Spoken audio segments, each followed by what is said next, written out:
2004년부터 강아지를 너무 사랑하고 좋아하는 마음으로 네이버에 있는 강아지를 사랑하는 커뮤니티인 강사모 도급팔자에서 활동을 했었습니다. 당시에는 강아지를 사고 파는 것에 대해서의 심각성을 몰랐었습니다. 왜냐하면 강아지는 언제나 귀엽고 사랑스러웠기 때문이었습니다. 솔직히 강아지를 오랜 세월 키워왔지만 올바른 강아지 입양을 몰랐었습니다. 하지만 어릴 적부터 수많은 애견센터의 사장들과 협회 등 다양한 사람들을 만나면서 그들이 진행하는 모든 일을 직접 경험하며 지켜보면서 알게 된 사실이 하나 있습니다. 일부 사람들 중에는 강아지들에게 음식물 쓰레기들을 먹고 항상 끓여서 먹이는 무언가를 먹이고 있었다는 사실이었습니다. 그 시절 그들에게 왜 사료를 주면 되는데 사람이 먹는 음식을 주냐고 물었지만 그들이 하는 말은 사료가 비싸다는 것이었습니다. 현실적으로 열악한 환경 속에서 음식을 끓여서 강아지에게 먹이고 좁은 공간에서 강아지를 번식하여 입양을 보내는 일은 무척 많았습니다. 물론 모두가 그런 것은 아니지만 그 시절의 사고와 환경은 비일비재했습니다. 그리고 이렇게 하는 것에 대하여 너무나 당연하게 생각하는 사람들도 많았습니다. 현재는 입양이라는 말을 사용하였지만 예전에는 강아지 분양이라는 말을 사용하였습니다. 저는 어릴 적부터 어른들이 강아지에 대해서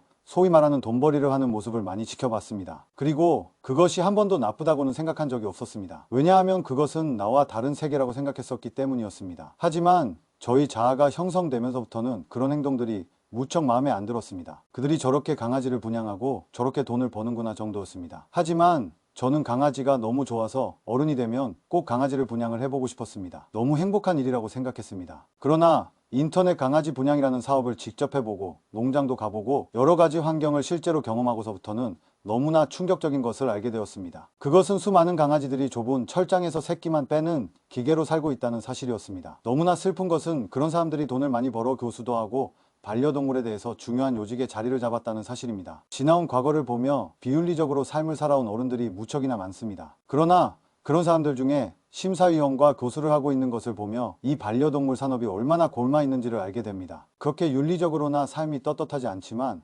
소위 큰손으로 불리는 사람들이 학생들을 가르친다는 사실이 너무나 충격적이었습니다. 이렇게 학문적인 연구도 없고 제대로 된 교육적인 가치와 노력도 없는 사람들이 학생들을 가르치기 때문에 반려동물 산업의 발전과 미래는 여전히 불투명한 부분이 참 많습니다. 진실로 반려동물에 대한 가치를 논하고 학생들의 미래를 고민하는 교수님들 많이 생겨났으면 좋겠습니다. 올바르게 실천하지도 않고 올바른 윤리의식도 없는 사람들이 펫 관련된 일을 했다는 것으로 반려견 문화를 말할 수 있을까? 골마버리고 부패되어 있는 현실을 보면 너무나 안타까울 뿐입니다. 저는 국내 대기업의 직원으로 근무하다가 올해 3월에 퇴사를 했습니다. 직장 생활을 하며 퇴근 후 유기동물, 강아지 실종 등 사회적으로 필요한 일을 하다가 유명하다는 이유로 마녀 사냥을 당했습니다. 그래서 작년 2월 블라인드로 모함을 당하고 피해자인 제가 인사팀에게 조사를 받고 1년 동안 대외활동을 소명했습니다. 저희 부서 담당 부장님에게 결재를 받고 대외활동에 대한 모든 소명과 결재를 1년에 걸쳐 진행했고 승인받았습니다. 하지만 회사의 인사팀은 회사의 업무에 아무런 지장도 없고 잘못한 것도 없는데 지점으로 전직을 보냈습니다. 너무나 억울한 일을 당했고 너무나 말도 안 되는 상황에 충격을 받았지만 제가 할 수 있는 일은 아무것도 없었습니다. 억울함을 당하는 것밖에 없습니다. 아침 3시간 출근하고 오후 3시간이 걸려서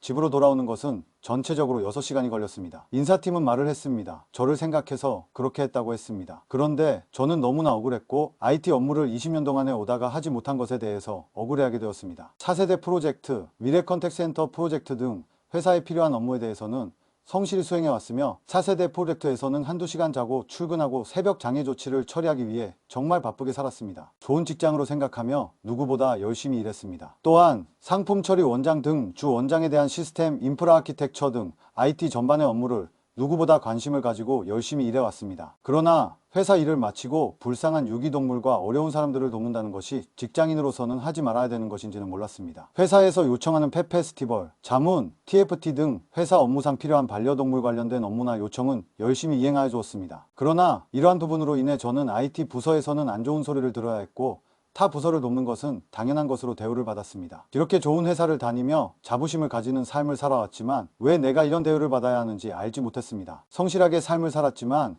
이렇게 정신병과 공황장애가 오는 상황을 만들어버린 인사팀의 역할과 부당한 행위에 억울할 뿐입니다.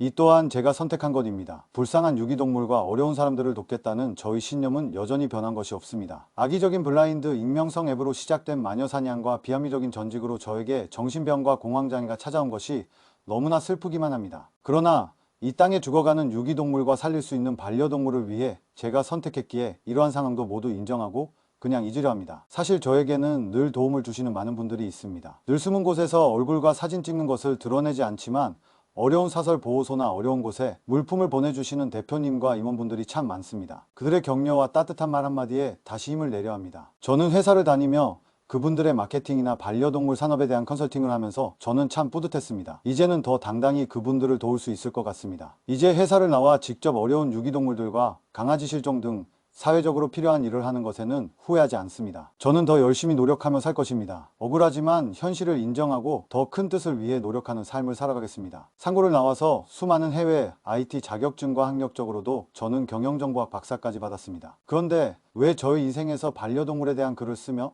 수많은 반려동물 콘텐츠와 커뮤니티, CNS에 목숨을 걸고 실천하는 행동을 하고 있을까요? 반려동물에 관련된 일을 하면서 마녀 사냥과 멸시, 천대를 받으며 굳이 경험하지 않아도 되는 많은 모함을 받고 있습니다. 굳이 제가 이런 일을 경험하지 않아도 되지만 앞에서 그것과 부딪히며 길을 가는 것은 언젠가 서번트 리더십을 발휘하기 위해서 노력하고 있는 것입니다. 저는 반려견의 가치와 행복한 삶을 보호자들이 스스로 헤쳐나갈 수 있도록 돕는 조력자가 될 것입니다. 그것이 지금의 가장 큰 삶의 가치입니다. 돌이켜보면 저는 블라인드 익명성 앱에서도 정말 말도 안 되는 마녀 사냥과 모함을 당했지만 저는 그것을 당당히 참아내며 하루하루 살아왔습니다. 저를 단순히 강아지를 사랑하고 좋아하는 사람이 아닙니다. 저는 반려동물에 대한 인식과 개선을 위한 조용한 소리로 세상을 바꾸기 위한 작은 블럭을 쌓고 있는 것입니다. 그 블럭의 시작은 미약했지만 나중에는 작은 건물이라도 될 것이라 믿기 때문입니다. 저는 누구보다 강아지 공장을 잘 압니다. 그리고 그 환경의 위험성과 문제점을 잘 압니다. 그래서 세상에 강아지 공장의 이슈가 왔을 때 세상에 전하고 싶었던 메시지가 있었습니다. 지난 세월을 돌이켜보면 세상의 올바른 반려견 커뮤니티의 필요성을 언급하기 위해 참 많은 노력을 했습니다. 그것은 2개의 강사모를 만드는 것이었습니다. 수많은 강아지 분양 사업 등의 경험을 하면서 뼈저리고 가슴 아프게 느낀 사람들의 인식과 그들의 파렴치하다 싶을 정도로 잘못된 강아지에 대한 사고를 바꾸고 싶었습니다. 세상 누구보다 강아지를 사랑하는 사람으로서 더 이상은 이 상태로 강아지를 분양하거나 입양을 보내는 일은 안 될 것 같다는 생각을 했었습니다. 2004년 강사모 도급팔자에 잘 못 가입해서 잘못된 반려동물 가치관과 문화를 배우면서 죽고 싶을 정도로 괴로운 시간을 경험했습니다. 펫숍을 운영하는 업자가 되었고 강아지 공장을 현장에서 직접 경험하면서 너무나 괴로웠습니다. 그래서 네이버 190만 이상의 거대한 커뮤니티에서 유기동물, 강아지 공장 등을 말하다가 영구 강퇴당했습니다. 이후에 강사모 도급팔자 운영자로부터 저의 아이디는 접근 조치할 수 없도록 접근 제한 조치를 받았습니다. 지나온 시절의 그 순간이 없었다면 아마도 저는 세상의 올바른 반려동물의 가치를 이야기하는 사람으로 살지 않았을 것입니다. 강아지 분양업자 중심으로 만들어진 네이버 강사모의 위험성과 문제점에 대해서 누구보다 잘 알게 된 계기가 있었기에 오늘날의 글을 통한 올바른 반려견 지식정보 채널인 강사모 공식 카페를 만들었습니다. 강사모의 역사를 돌이켜보면 2014년 9월까지는 세상에 단 하나뿐인 강사모가 존재했습니다. 하지만 저는 세상을 바꾸고 싶은 꿈을 꾸었습니다. 그러나 아무런 힘도 없었습니다. 세상의 마음을 표현하기에는 저희 존재감은 너무 없었습니다. 그래서 강아지를 정말 사랑하는 마음을 표현하고 사람들을 정말 존중하고 사랑하는 커뮤니티를 만들고 싶었습니다. 그것이 바로 현재의 다음포털 강사모인 것입니다. 시작이었습니다. 그 시작으로 2014년 10월에 나는 다음포털의 강사모를 만들었습니다. 그것은 유기동물의 심장이 바로 강사모라는 사실을 알았기 때문이고 비교할 수 없는 대상이 없으면 변하지 않을 것이 하는 사실을 알았기 때문이었습니다. 그때부터 나는 그 심장이 폭파되지 않으면 사람들이 더 많은 강아지를 사고 팔며 잘못된 문화를 만들어갈 것을 알았기 때문에 혼자 외로운 실천에 돌입했고 세상의 모든 행사와 활동에 목숨 걸고 뛰어다녔습니다. 그래서 저는 세상에 하나뿐이었던 강사모를 다음 포털에도 다음 강사모라는 이름으로 새로운 강사모 커뮤니티를 만들었습니다. 그리고 다음 포털에서 강아지 분양 게시글이 1위를 할 수 있도록 네이버 강사모와 비교할 수 있는 강사모를 만들었던 것입니다. 잘 알아야 할 것은 사회적인 센스나 소셜의 존재감이 없으면 세상에 아무리 하고 싶은 말이 있어도 들리지 않는다는 것입니다. 그래서 수많은 노력으로 커뮤니티를 만들고 그들과 똑같은 이야기를 진행했던 것입니다. 왜 그런 일을 했는지 누군가 물어본다면 나는 그들에게 이야기하고 싶습니다. 세상에 비교할 수 없는 대상이 없으면 독점하게 되고 독점을 하게 되면 올바르지 못한 방향으로 길을 가고 있어도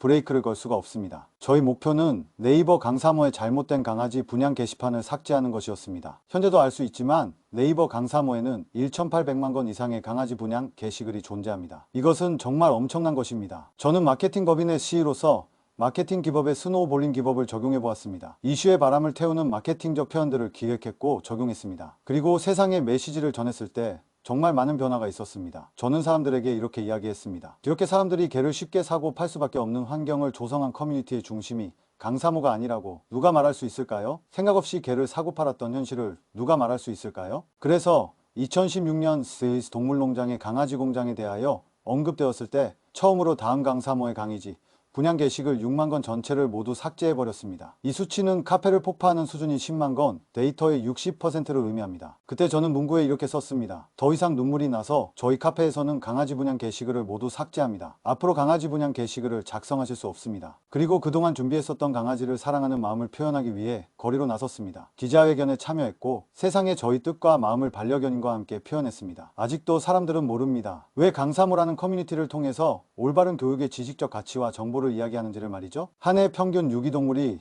13만 5천 마리 이상이 버려졌습니다. 그리고 그 중에 2만 6천 마리 정도가 안락사를 당했습니다. 이것이 무엇을 의미할까요? 그것은 여전히 강아지 공장은 활성화되고 있으며 유기동물이 계속해서 증가하는 것을 의미합니다. 이런 일이 계속해서 발생하고 있다는 것이 말이 될까요? 정말 이해가 가지 않습니다. 현재 일본과 대만, 홍콩, 뉴질랜드, 호주 등에서는 반려견 동물 판매 제한과 강아지 공장 폐쇄를 실천하고 있습니다. 하지만 한국은 그런 일이 아직도 이루어지고 있지 않습니다. 사회적으로 문제되는 문화와 이슈에 대해서 더 이상 그런 일이 있어서는 안 된다고 생각합니다. 하지만 저만으로는 아무런 힘이 없습니다. 그러므로 이 모든 일이 저에게 있어서 왜 특별한 이유가 있을까요? 이유가 있다면 저는 이렇게 인생을 살아가며 제가 할 수 있는 작은 일을 실천하는 것 뿐입니다. 사회에 깊이 남아있는 반려동물 산업에 대한 문제점을 저는 여전히 이야기합니다. 그리고 무척 많은 강아지를 만났고 강아지 공장을 보고 경험했습니다. 그날의 경험이 없었다면 이렇게 이 사회적 문제에 대해서 고민하지 않았을 것입니다. 다음 강사모를 운영하면서 다음 포털이 가진 포털의 특징으로 성인 스팸이 너무 증가해서 다음 세대에게 올바른 교육적인 가치를 전할 수 없었습니다. 그래서 2019년 한 명부터 시작하는 강사모를 네이버에 다시 개설했습니다. 그래서 강사모 공식 카페에는 첫글이 반려인 교육의 메시지로 시작했습니다. 그렇게 상위 20%의 훌륭한 반려인들을 만나기 위해 다양한 교육 콘텐츠를 개발하며 노력하고 있습니다. 저는 사람들에게 도움이 될 수 있는 어떤 작은 조언이라도 전하기 위해서 미력하지만 저희 30대와 40대 반려동물 글쓰기에 많은 시간을 보냈습니다. 저는 여전히 앞으로도 반려동물을 위한 글을 쓸 것입니다. 저희 삶을 돌아보면서 이렇게 질문해 봅니다. 나는 어려운 유기동물들에게 어떤 가치를 주었을까요? 저는 유기동물에게 가족의 느낌을 주기 위해 노력하고 있습니다. 그리고 이렇게 말하고 싶습니다. 여러분, 유기동물은 정말 외로운 존재입니다. 그리고 사랑받을 준비가 된 아이들입니다. 그들에게 행복을 줄 수 있는 우리가 되었으면 합니다. 저는 앞으로 유기동물의 두려움과 외로움을 멈추는 일에 관심을 가지고 도전할 것입니다. 그리고 더 이상 안락사되지 않기를 바랄 뿐입니다. 간절히 바라는 것은 더 이상의 안락사는 없이 진짜 반려동물을 사랑하는 세상이 되고 아름다운 세상이라는 이야기를 할 수 있기를 기대해 봅니다. 여러분, 많은 관심과 우리의 삶의 작은 실천으로 올바른 반려견 문화를 만들어갈 수 있도록 함께 해주세요. 저는 지금까지 강사모 최경선 박사였습니다. 오늘도 여전히 작은 노력을 실천하고 있습니다. 저는 제 마지막 순간까지 강아지를 사랑하는 사람으로 기억되고 싶습니다.